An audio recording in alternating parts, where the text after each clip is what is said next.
Hezbollah rains rockets on Israel. Israeli airstrikes pound Lebanon. Just I'm at this top, and you can see within before 20 seconds this aerial strike was carried out by the IDF. India today in two war zones. ये जहां हम खड़े हैं ये बिल्कुल वही का इलाका है, ये ऊपर का, और एक के बाद एक रॉकेट अटैक हुआ. These images right behind me explain one of the worst humanitarian crises. Is a bigger escalation looming?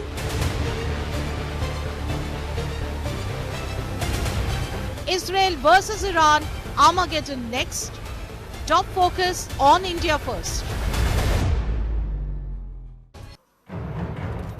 Hello and welcome to an India Today special broadcast that comes to you from Haifa in northern Israel. I'm Gaurav Sawant. This special broadcast comes to you on a day when the Hezbollah targeted this northern city in Israel repeatedly. One barrage after the other fired at Haifa. This despite Israel's relentless pounding of not just southern Lebanon but also Beirut and areas around Beirut, with one wave after the other of Israeli Air Force fighter jet attacks. And there's a big statement that's been made both by Israel's Defense Minister Yoav Galant and also by Israel's Prime Minister Benjamin Netanyahu. Israel's Prime Minister Benjamin Netanyahu has said that Hezbollah is now headless. Not only was Hassan Nasrallah killed, but even Hassan Nasrallah's successor, Hashim Saifuddin, has been killed, and he was killed on the 4th of October in Israeli Air Force attacks in the Tahrir area of Beirut. But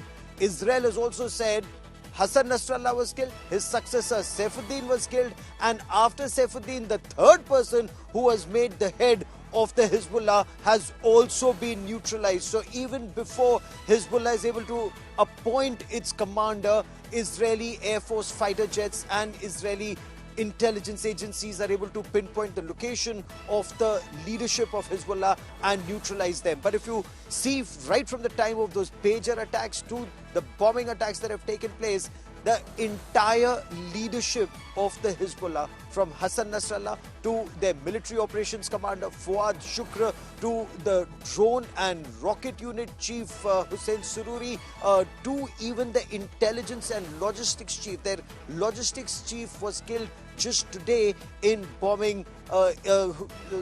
Hashim was killed in an attack.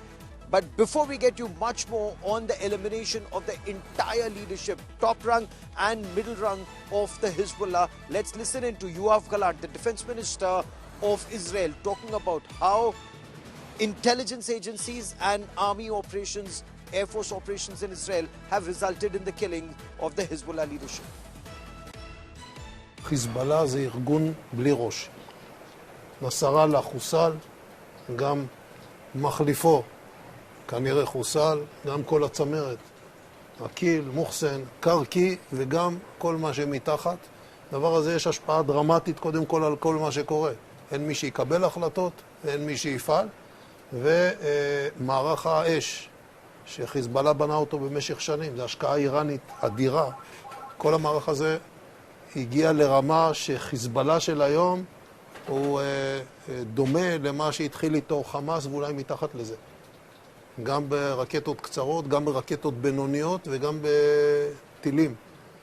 כל זה עם הפעולה המאוד מאוד משמעותית שנעשית בחזית. למעשה בכל מקום מקלפים את כל היכולות, ואנחנו רואים מה קורה. יש פחד, יש בהלה, יש בריחה, יש שחיקה של ארגון חיזבאללה שהיא בסדר גודל אחר. הארגון הזה לא חווה אף פעם דבר כזה. I want to cut across to India Today's Ashutosh Mishra, who joins us from Beirut. Ashutosh, even as we speak, I hear the roar of Israeli Air Force fighter jets above the skies here in Haifa. Very clearly, these fighter jets are either flying towards Beirut or southern Lebanon or returning from those bombing raids. But what's the impact on ground, and any reaction whatsoever from Hezbollah or those close to them on the elimination of the entire top rung, middle rung and tactical leadership of the Hezbollah?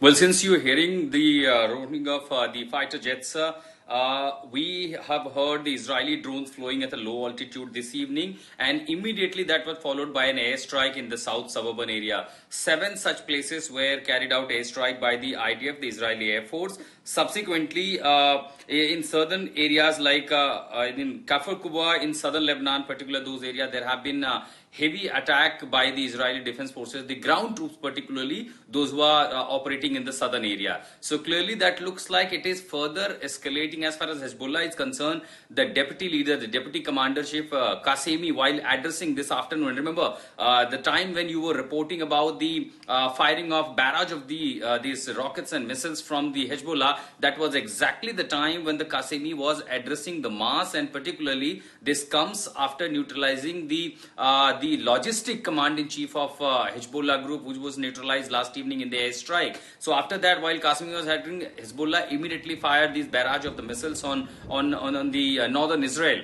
including Haifa city. Subsequently, the Yemen, which is now also aggressing, and Yemen has issued a statement yesterday that now they will also join hand in Hezbollah ranks, and they will properly strategize the way of carrying more strikes and to make Israeli soldiers suffer more. Subsequently, what very important statement came from Qasemi, that we are all one for the cause of Palestine, including Sunni and Shia, because remember the Lebanon being divided between Sunni and Shia in almost equal number of the population, and Hezbollah doesn't enjoy at large confidence of across Lebanon. This is more restricted in the southern suburban to the southern part. So clearly at the moment they also need support from the more and more people. After killing of Nasrallah, they were expecting that the number of the recruits in Hezbollah ranks will be higher, but is that happening? Because largely we see the people are literally fleeing Lebanon. We have seen today at the border of Syria, in fact, which was a very critical route for Hezbollah to get their supplies from Syria, and Syria which is getting of course all the stock of the stockpile of ammunition from Iran. So literally that has become a crater for more than 10 feet,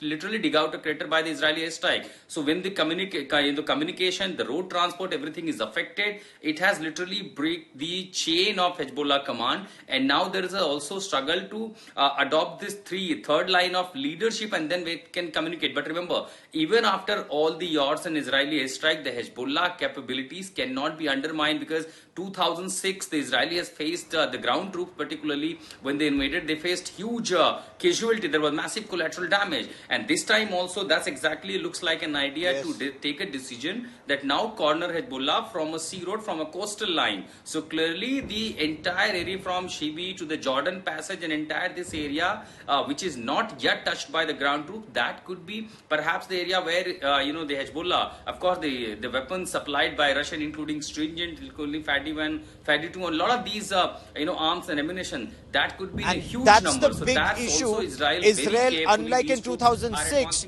is moving according to a plan, and that plan is to very clearly buttonhole the Hezbollah, take out the leadership, take out command and control structure, take out their logistics bases, ensure that they're not able to get supplies. So replenishment of the supplies are being targeted not just within Lebanon but also in Syria, and that airbase which is controlled by Russians, including the air defense which has the Russian air defense system. Israel has succeeded in striking in Syria. They've succeeded in striking multiple targets across Lebanon, not restricted just to Beirut and southern Lebanon. But there's a big threat that Israel also faces, and that comes from the booby traps. That comes from the maze of tunnels that Hezbollah has been able to create in southern Lebanon, right from the area of the Litani River all the way to the border. In fact, there's a big story that India Today will be breaking in a short while from now. We are waiting for an official confirmation from the IDF, but sources in the Israeli Defense Forces are telling India Today that a tunnel has been located, a tunnel that comes from the Lebanese side and actually crosses over into the Israeli side. And if this tunnel is operational, it just shows the danger that Hezbollah continues to be for Israeli forces and Israeli civilians in northern Israel. This is from the Lebanese territory to the Israeli territory in the north to where the kibbutz are. I'll get you much more on this story. But earlier today, through the day today, as Israeli Air Force continued to pound southern Lebanon, from the southern side also, Israeli Navy ships were pounding the southern parts of Beirut and southern Lebanon. Not only that, IDF in Arabic sent out multiple messages asking people to vacate that entire area, asking people to Lebanon to vacate that area because they were going to carry out massive strikes against the Hezbollah. We get you more in this report. और एक बार आप फिर देख सकते हैं ये Haifa के ऊपर रॉकेट अटैक हुआ है हमास हिजबुल्लाह का, और हिजबुल्लाह के इस रॉकेट अटैक के बाद आयरन डोम सिस्टम पूरी तरह से इसको मैं आपको और पास से दिखाने की कोशिश कर रहा हूँ, और हमको ये कहा जा रहा है कि अंदर आ जाओ, बाहर मत रहो। तो अब हम इस because shrapnel can fall okay and it can be dangerous. Also, though, missiles are not right above our heads, still the shrapnel can fall and be very dangerous. Okay okay get inside. अब हम एक bomb shelter में जा रहे हैं। अब देखिए यहाँ मैं किसी को नहीं जानता हूँ इस इलाके में, लेकिन अब यहाँ पर जितने लोग बाहर हैं, और देखिए यहाँ अभी भी खून पड़ा है। यहाँ खून 2 दिन पहले यहाँ लोग घायल हुए थे, उनका खून पड़ा हुआ है। This is life in Israel. This is the life in Israel life. Yeah. यहाँ से अब आप खुद अंदाजा लगा सकते हैं कि यहाँ स्थिति क्या है। बेहद तनावपूर्ण स्थिति है इस समय। जहाँ हम खड़े हैं ठीक इसके पीछे हिजबुल्लाह के रॉकेट एक के बाद एक ये रॉकेट आ रहे हैं, और इन रॉकेटों के आने से सड़क पर चलते लोग अब यहाँ बंकर पे आ गए हैं। यहाँ एक चीज मैं आपको और दिखाना चाहता हूँ, हालांकि ये थोड़ा सा आपको भयभीत करेगा। ये जो खून यहाँ पर पड़ा है, ये कल यहाँ रॉकेट अटैक हुआ था, और कल जो रॉकेट अटैक हुआ था इसमें जो लोग घायल हो गए थे ये उनका खून यहाँ पर पड़ा है। अभी तक यहाँ को साफ करने का कोई मौका नहीं मिला, और एक और रॉकेट अटैक हो गया है इस क्षेत्र में। और ये देखिए, ये आपको तस्वीरों के जरिए दिखाने की कोशिश कर रहे हैं कि कैसे आयरन डोम सिस्टम उन रॉकेट्स को ध्वस्त कर रहा है। ये जहां हम खड़े हैं ये बिल्कुल वही का इलाका है, ये ऊपर का, और एक के बाद एक रॉकेट अटैक हुआ, और ये इनके कैमरा में ये तस्वीरें लगातार आ रही हैं। तो यहाँ पर इस समय इतनी तनावपूर्ण है। अगर आप आसपास देखें तो यहाँ पर लोग एक दूसरे को जानते नहीं हैं, लेकिन चाहे वरिष्ठ नागरिक हो, सड़क पर चलते लोग हो, वो सब इकट्ठा हो गए और यहाँ बंकर में आ गए अपनी सुरक्षा के लिए, और जब तक ऑल क्लियर नहीं आ जाता वो यहीं रहेंगे।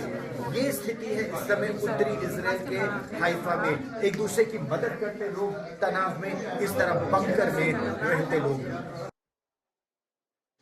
Now people are in underground bunkers even in Haifa and around Haifa, especially at a time when these air raid sirens are sounded. But if you look behind me, there are a number of helicopters that are now flying in this area. The biggest hospital in northern Israel is pretty close to this place, and when Israeli forces move forward, a lot of time, if God forbid, if there are casualties, those casualties are then brought in to the hospital right behind me. Often at times for command and control, leadership also moves forward, one of the most crucial helipads in this area. But that shows you the intensity of operations that are currently being undertaken in this area. So while military operations are on in the northern part of the country, and a major part of northern Israel has now been cut off for all civilian movement. Foreigners cannot go there, not even Israeli civilians are now being allowed to go about 15 kilometers beyond Haifa town. All those areas are now dedicated military zones.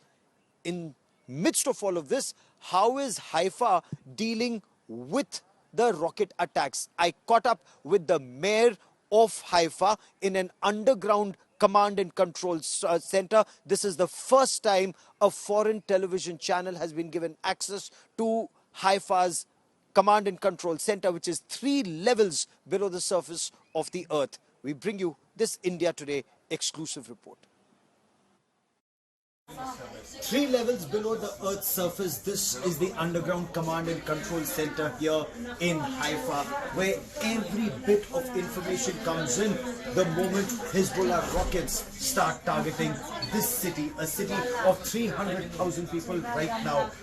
With me are members of this command and control center. Shalom, how are you? So tell me, what do you do here? What's happening in this control center? We have calls from the citizen of Haifa. And they tell us if something happen, where does it happen, which Any emergency, any stress?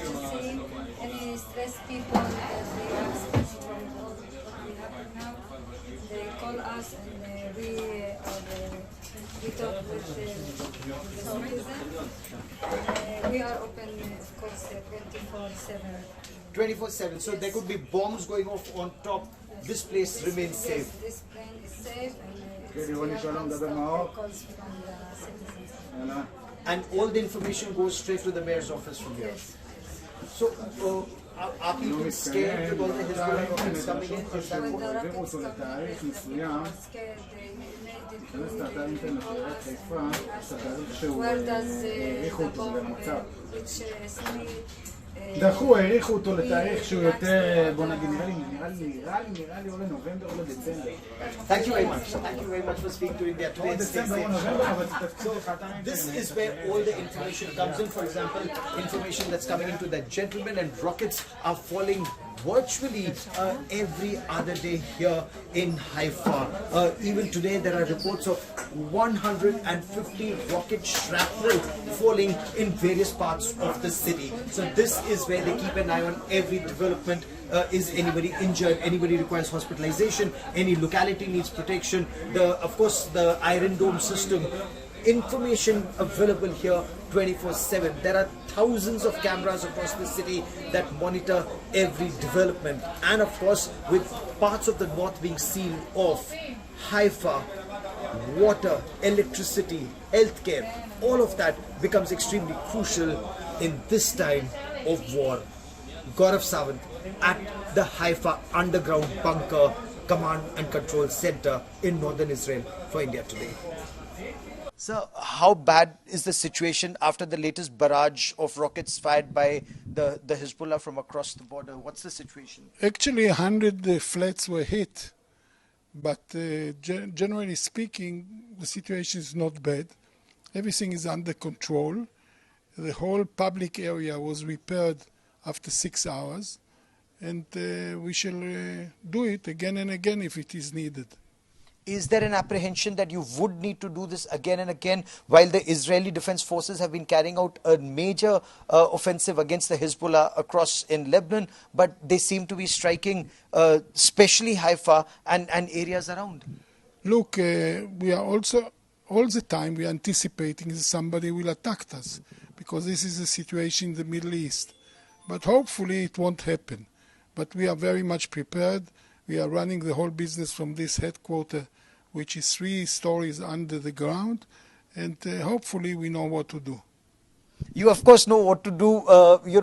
For those who do not know, Yoav was also the mayor of Haifa in 2006 when the offensive was carried out, and even that time Hezbollah terrorists had repeatedly targeted Haifa and areas around. What are lessons learned from then, and how's the situation different now, Mayor?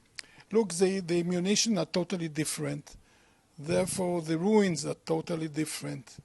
And what we have to do is that the public should believe in you. And the moment the public believes in me, they are obedient and they are not leaving the city. How do I know it? Because I'm sitting on the water supply, and I know that we are supplying the same amount of water this year, right, like we did it last year. So people are not leaving the city. They believe in us. It does appear they believe in you and the situation.